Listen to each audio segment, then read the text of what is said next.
Hello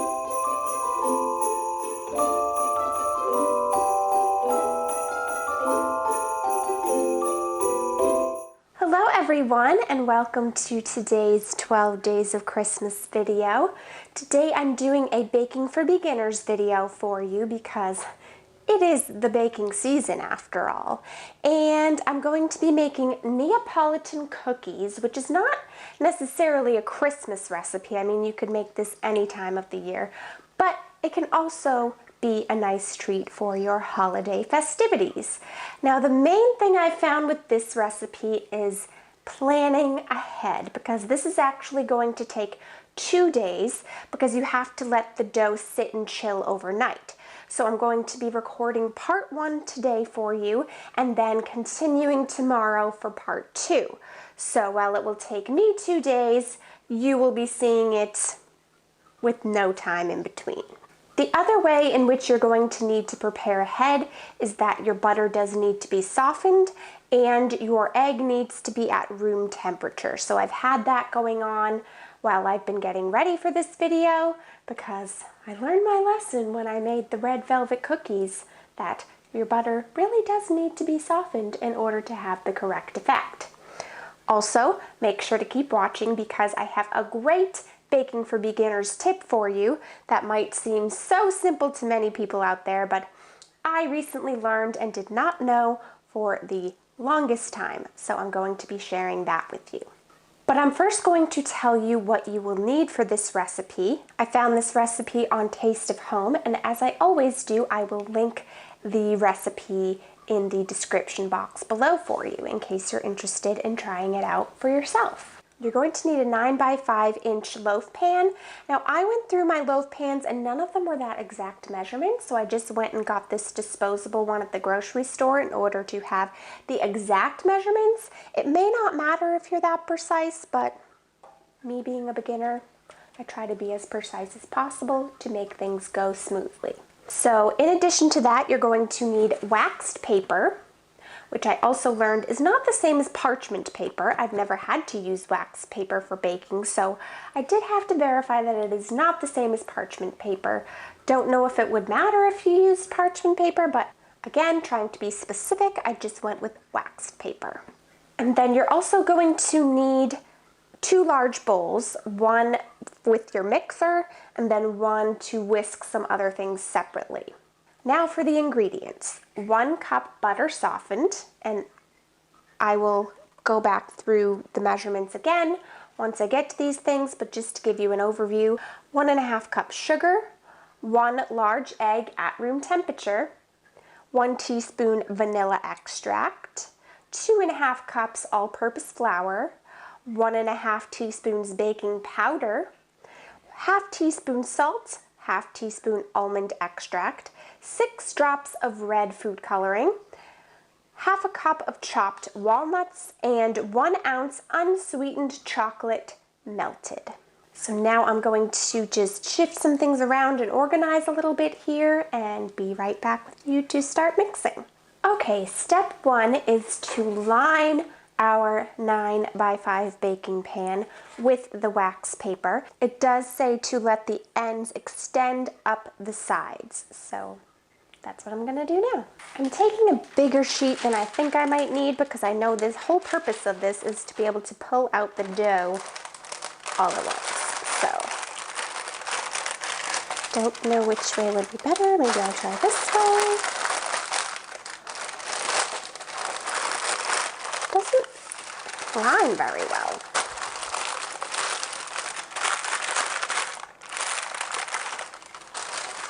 This is not the easiest stuff to work with.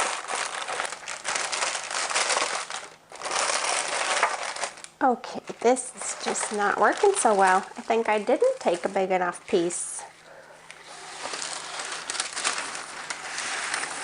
Because I don't want to have any issues pulling it out tomorrow, is my thing. So I'd rather have more than I need and be able to pull it out easily than not have enough.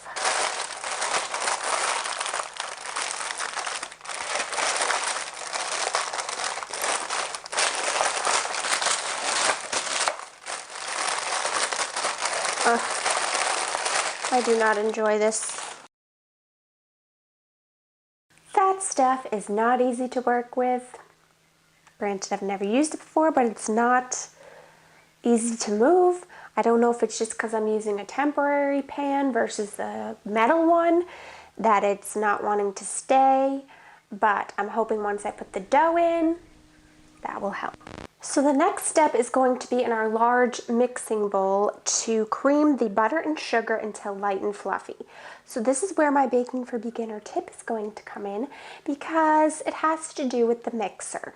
I've had it for years now, and during that time I thought that mine was just, there was something wrong with it because my bowl never seemed secure, it seemed wobbly, and I just thought that it must have been a defect with my mixer or something.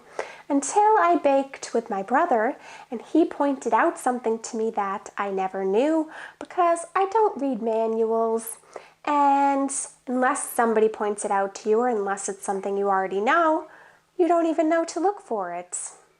So I'm going to show you that now in case you yourself haven't seen it or don't know and have a KitchenAid mixer, because it will make things much easier and much more secure for you. Now you'll be able to see this better in the close-up, but it is this part right here that sticks out on the mixer here, but I never knew what this was or what it was for. Honestly, didn't even really notice it very much. And it's because this part of the bowl is supposed to lock onto it. I'm sorry, no, not this part. See, I'm telling you the wrong thing already. This little part of the bowl is supposed to lock into that in order to keep it on securely and keep it from wobbling. Which I know, again, to many of you is going to seem like common sense, like I should have known this, but I didn't. And until it was shown to me, I didn't know, and now my mixer will work much better for me. So let me show you what I mean as I put it on. So you have to get these things here lined up correctly, or at least one of them. And then you basically are going to have to push down a little bit hard on the bowl. There we go. Took me a while, but once you get it locked in there, you'll know it because it'll be on nice and tight and won't wobble when you mix it. So I think now, before I start mixing anything, I'm going to get everything measured out, because that way everything will be ready to go, because I have to take one portion and mix it into another portion. So it's easier and a time saver if everything is measured out in advance. So we're going to need 1.5 cups of sugar.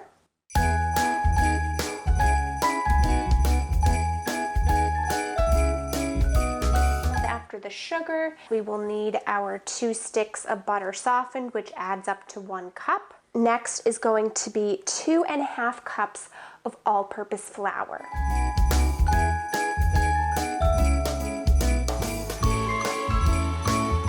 And then next I'm going to measure 1.5 teaspoons of baking powder. Next is 1/2 teaspoon of salt. So now I'm just going to whisk the dry items together so that they're all mixed together well. All right, so now is when we mix everything together. I'm going to tell you all the steps because I don't know if I'll be able to stop midway as I'm mixing, but basically I'm going to cream the butter and sugar together until light and fluffy.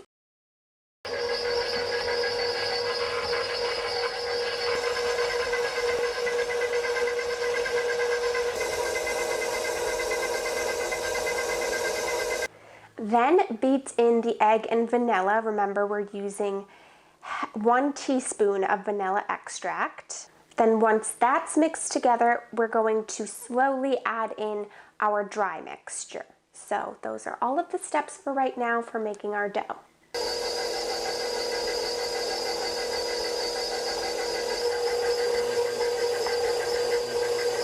I just have to say, this works so much better with the bowl fully attached. Okay, that's looking pretty cookie dough-like to me. So now the next step is to divide our dough into 3 different sections, and that's how we're going to make it the Neapolitan, by breaking it up into 3 sections. So, not sure exactly how this is going to work or how to make them perfectly equal, but I'm going to give it a shot. Well, I divided them up into 3 separate bowls. They look pretty even to me, so now we're going to do a different thing with each bowl. In the first one, we're going to add our almond extract and red food coloring to, and that's going to be our bottom layer of our cookie. So again, it's 6 drops of red food coloring and half a teaspoon of almond extract. Now the directions say mix together, but since these are smaller portions and I've already got them divided up, I'm going to try to just stir them together. If that doesn't work, I'm going to have to put it back in the bowl and mix, so we will see.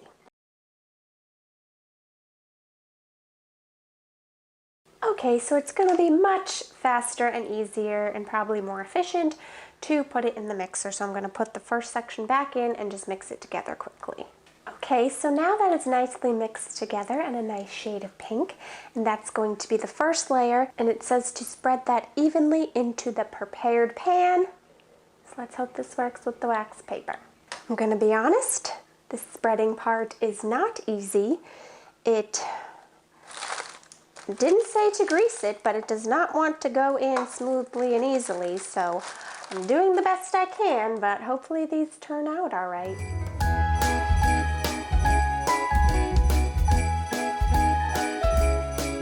Okay, so I spread it out as evenly as I could across the bottom of the pan, but it's not a cake, it's cookie dough, so it's a little bit sticky and was a little bit tricky. Didn't mean to rhyme there, but I did. But yeah, that's our first layer. So next I'm going to mix the half a cup of walnuts in with the next mixture of dough, layer that over the pink layer to be the second layer. So there is the next layer, and I see a little pink bleeding through, but it's honestly hard to get it all even. So I'm not sure if they're going to be perfectly equal layers, but that's why it's baking for beginners, and it's a learning experience. So now for the final layer, potentially the most challenging layer because it involves chocolate. And you actually need unsweetened chocolate, and you need 1 ounce. Oh, I was going to say this bar is 4 ounces, so I wasn't sure exactly how to get 1 ounce, but I have a handy dandy scale here that I got that's brand new, so I was going to measure exactly what 1 ounce was, but then I just noticed on the box here that it says 4 pieces equal 1 ounce. But I'm still going to use the scale just to make sure, and because I haven't had a chance to use it yet, so we will confirm that 4 pieces are 1 ounce. And based on my scale, they are correct, and it is exactly 1 ounce. But I do enjoy having that scale for accuracy and for when I come upon things where maybe they don't tell me. So now I have to melt this chocolate, and they did not specify how to melt it, if you had to do it on the stove or the microwave, so I'm going to do it in the microwave. Let's hope it goes well. Okay, so I would say the chocolate is melted. I cannot lift it up at the moment, so do be careful when you're taking it out because your container could get hot, and so be careful grabbing it. I basically did it in 15-second intervals, going down to 10 seconds as it got more melted, so you don't have to do it that way, but it helps to kind of keep an eye on it. Be careful when working with the chocolate because it's hot and can get a little bit dribbly as you're pouring it in, so just be careful with that part. Now, time to mix. Alright, so now to add our top and final layer, which is likely to be my favorite layer since I'm not a big almond fan and I'm not into almond extract so much, so the chocolate part will probably be my favorite, but we will see. So that's the final layer to be added now. Okay, so there's our top layer. This one went on a little bit easier than the others. I don't know if that's because the chocolate softened it, but that could be. But it is hard to get it completely smooth because, like I said, it's not a cake batter, it's a cookie batter, so it may have a little bit of lines in it, but oh well. So now that we've got all 3 of our layers, our final step for this portion of the video is to cover it and chill it in the refrigerator overnight. So this is why it's a 2-day, 2-part recipe. So I'm going to cover it, put it in the refrigerator, and I will see you for part 2 tomorrow. But for you, as I said, it'll only be a matter of seconds. Hello, I am back for part 2. I told you it would only be a matter of minutes or seconds for you. So here I am, day 2, and the dough is chilled. I've just taken it out of the refrigerator.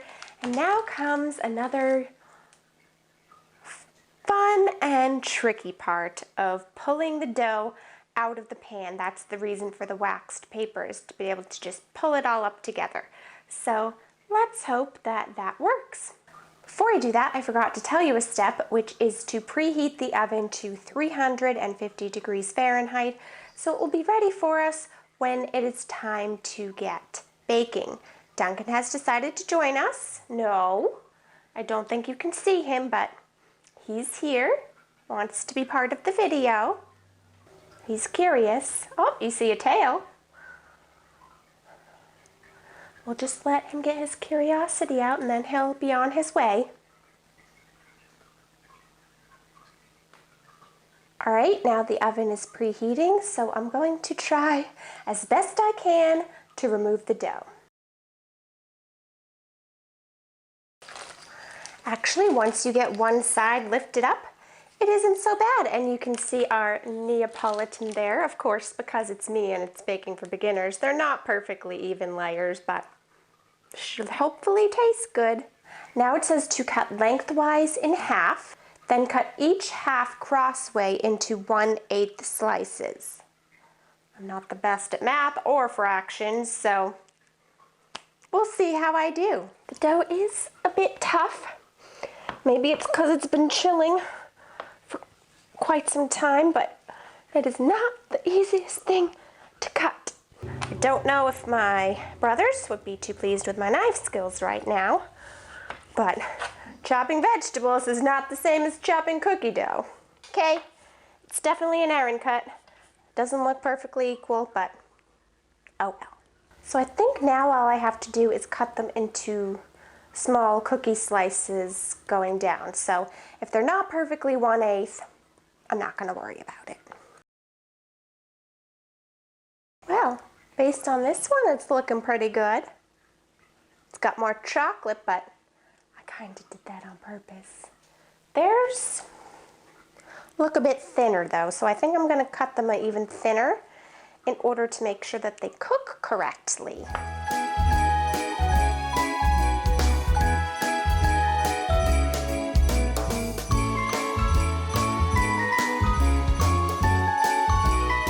The second half seemed much easier to cut than the first half, but I don't know if that's just because it was already more even or if because I was getting the hang of it, but it definitely was a bit easier. However, this recipe is saying it makes 11 dozen, and that would be 132 cookies. So either they cut them to a minuscule size, which I can't really do, or that's a typo. Because 132 cookies, that would be, but I'm going to count them and see. So the next thing to do is put them on an ungreased baking sheet. It says 1 inch apart. I'm kind of estimating. So on the 2 pans I have, I count 28 cookies. And even with all the ones that aren't on the pan yet, I know it's not going to add up to 132, so I don't know where they got 11 dozen. It does say about 11 dozen, but I don't think I'm even going to come close to 11 dozen. So I'm really hoping that these bake correctly and that they're not too thick, but I don't know how you could cut them any thinner, honestly. So we will see, but they are supposed to go in for 10 to 12 minutes. So we'll see how that goes. Just to be precise, it says bake 10 to 12 minutes until edges are firm. Once they are done baking, it does say to remove them from the pan and put them on a cooling rack. So I've already got those set up and I'll be ready to do that once they are done. Hopefully they bake all the way through. I'm starting with 10 minutes and seeing how that goes, and I'll let you know if I need to do it for longer. I used a toothpick to test the edge and it still wasn't hard, so I put it for another 2 minutes and we'll see if that does the trick. Alright, so I do think thinner is better for this recipe. I took the first batch out and put them on the cooling rack, but it's hard to say if they're cooked all the way through until I try them. Some seemed cooked because they had browned on the edges, while some, the centers, may not have cooked all the way through. So I do think if you can cut them on the thinner side, they will cook more evenly, but I've put the second pan in, so we will see how that one turns out. Alright, so they are done baking. The only thing I will say is just keep an eye on them because the timing varied depending how thick they were. At first they needed 12 minutes, then I downed it to 10 minutes because some of them were thinner and actually one of them burned. So just keep an eye on the baking time depending on the type of pan could make a difference, plus just how thick or thin they are will also make a difference. But now is the best part, the tasting part, to see how they turned out. I have some here that have cooled, so